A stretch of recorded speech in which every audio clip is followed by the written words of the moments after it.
Party పటిష్టతపై దృష్టి సారించిన YCP అధ్యక్షుడు జగన్ జిల్లాలకు కొత్త అధ్యక్షులను నియమిస్తున్నారు. తాజాగా రాజధాని అమరావతి ప్రాంతం విస్తరించి ఉన్న 3 జిల్లాలకు కొత్త పార్టీ ప్రెసిడెంట్స్ ని ప్రకటించారు. వారిని ఎంపిక చేసిన తీరు చూస్తే జగన్ గత్యంతరం లేని స్థితిలో నిర్ణయాలు తీసుకుంటున్నారన్న అభిప్రాయం వ్యక్తమవుతోంది. ఏ చెట్టు లేని చోట ఆముదం చెట్టే మహావృక్షం అన్నట్లు వైసీపీ జిల్లా అధ్యక్షుల నియామకం జరుగుతోందని పార్టీ కేడర్ మండిపడుతోంది. అసలు వైసీపీలో ఆ పరిస్థితికి కారణమేంటి?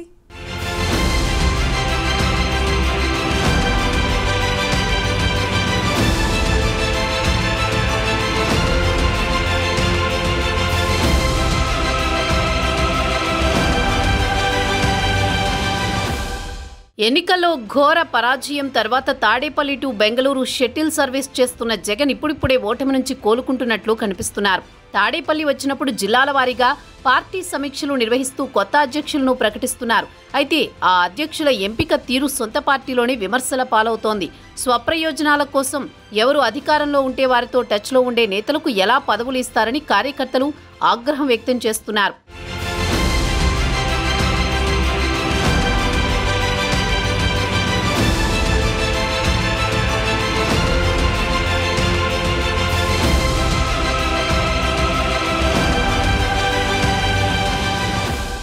ప్రకాశం జిల్లా వైసీపీ అధ్యక్షుడిగా దర్శి ఎమ్మెల్యే బూచేపల్లి శివప్రసాద్ రెడ్డిని నియమించారు జగన్. గుంటూరు జిల్లాకు మాజీ మంత్రి అంబటి రాంబాబు, ఎన్టీఆర్ జిల్లాకు ఇప్పటి వరకు ఒక్కసారి కూడా ఎమ్మెల్యేగా గెలవని దేవినేని అవినాష్ని నియమించారు.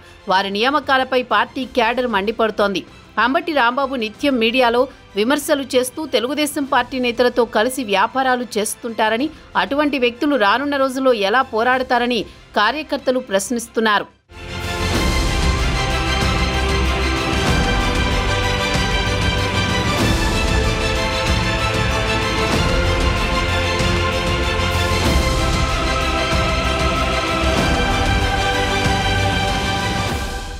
టీడీపీ నుంచి వైసీపీలోకి వచ్చిన దేవినేని అవినాష్ తనను ఇబ్బందులు పెట్టకుండా చూడాలని పలువురు కుల పెద్దల ద్వారా చంద్రబాబుకి రికమెండేషన్లు చేయించుకుంటున్నారట. టీడీపీ సెంట్రల్ ఆఫీస్ ధ్వంసం కేసులో ఆయన అరెస్ట్ అయ్యే అవకాశం ఉంది. ఆ భయంతో అవినాష్ తన తండ్రి దేవినేని నెహ్రూ పరిచయాలు, కులం కార్డు వాడుకుంటూ టీడీపీ పెద్దలతో టచ్లో ఉన్నారని విజయవాడ వైసీపీ శ్రేణులు విమర్శిస్తున్నాయి. కాంగ్రెస్, టీడీపీ, వైసీపీల నుంచి ఎమ్మెల్యేగా పోటీ చేసి ఒక్కసారి గెలవని అలాంటి దేవినేని అవినాష్ అప్పుడే పార్టీలో ఉంటారో తెలియదని, ఆయనకు పార్టీ అధ్యక్ష బాధ్యతలు కట్టబెట్టడమేంటని ప్రశ్నిస్తున్నారు.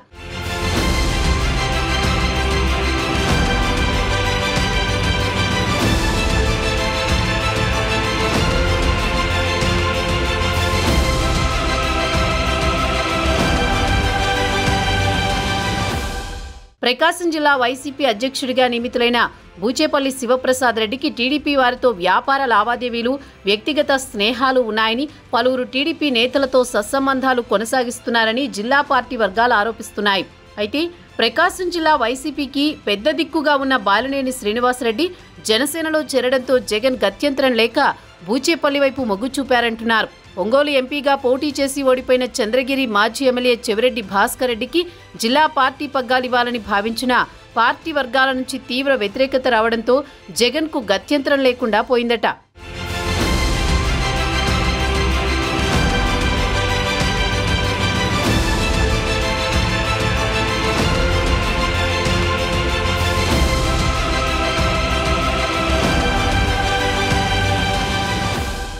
గుంటూరు జిల్లాకు సంబంధించి అంబటి రాంబాబు పట్ల పార్టీ నేతల్లో ఏమాత్రం సానుకూలత లేదంటున్నారు. అయితే ఇక్కడ పార్టీ బరువు బాధ్యతలు మోసేందుకు ఎవరూ ముందుకు రాకపోవడంతో ఏ చెట్టు లేని చోట ఆముదం చెట్టే మహావృక్షం అన్నట్లు జగన్కు అంబటి రాంబాబే దిక్కయ్యారట. జిల్లాలో ఒక్క సీటు కూడా రాకపోవడం, పోటీ చేసి ఓడిపోయి కిలారి రోసయ్య లాంటి నేతలు పార్టీని వదిలిపోతుండడంతో అంబటి ఒక్కరే ఆప్షన్గా కనిపించారంటున్నారు.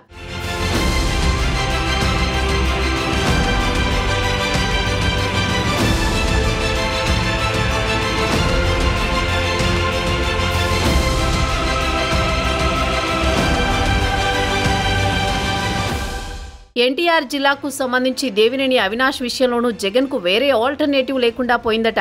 మొన్నటి వరకు జిల్లా అధ్యక్షుడిగా ఉన్న మాజీ మంత్రి వెల్లంపల్లి శ్రీనివాస్పై జగన్కి నమ్మకం లేకుండా పోయింది. వెల్లంపల్లి ఇప్పటికే బీజేపీ నేతలకు టచ్లోకి వెళ్లారన్న ప్రచారం జరుగుతోంది. పీఆర్పీ నుంచి కాంగ్రెస్లోకి చేరి అక్కడి నుంచి బీజేపీలోకి వచ్చి తర్వాత వైసీపీ కండువా కప్పుకుని మంత్రిగా కూడా పనిచేసిన వెల్లంపల్లి ఎప్పటికప్పుడు తన వ్యాపార ప్రయోజనాలు చూసుకుంటున్నారన్న విమర్శలున్నాయి. అందుకే ఆయన ఈసారి మళ్లీ బీజేపీ తలుపులు తడుతున్నారంట. దాంతో ఆయనపై తీవ్ర అసంతృప్తితో ఉన్న జగన్ చేసేదేమీ లేక అవినాష్కు పగ్గాలప్పజెప్పారట. మొత్తం మీద జగన్ పార్టీలో ఉన్నవారితో సర్దుకుపోతున్నారన్న అభిప్రాయం వ్యక్తమవుతోంది.